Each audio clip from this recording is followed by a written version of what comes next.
দেশে বর্তমান পীর সাহেব দরবেশের বাজার লেগে গেছে।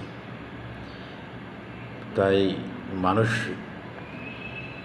খারাপ মানুষ পীর সাহেব দাবি করে সাধারণ অজ্ঞ মানুষদের পথভ্রষ্ট করতেছে। তাই যেন পথভ্রষ্ট না হয় এই জন্য অরিজিনাল পীর সাহেবের কিছু আলামত বলি, শোনেন। অরিজিনাল পীর সাহেব হলো, যদি ধন সম্পদ না থাকে, তাদের যদি পরার মতো যদি ভালো কাপড় চোপড় না থাকে, তারপরেও তারা মানুষের সামনে অভাব মুক্ত দেখায়, যেন তার কোনো অভাবেই নেই। এরকম মানুষ হলে মনে করবেন সে অরিজিনাল পীর সাহেব। অরিজিনাল পীর সাহেব হলো যারা এমন যে তারা ক্ষুধার্ত থাকে, কিন্তু এমন ভাব নেয় যে তারা পরিপূর্ণ পেট ভরা অবস্থায় আছে, মানে পরিপূর্ণ খেয়েছে, এবং তারা শত্রুদের সঙ্গেও বন্ধুত্ব করে।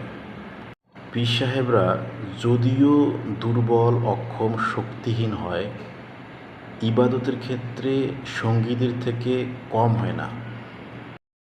তারা সতেজ ও প্রফুল্ল এবং হাত খালি রাখে, দুর্বলতার সময়ও সবলতা প্রকাশ করে।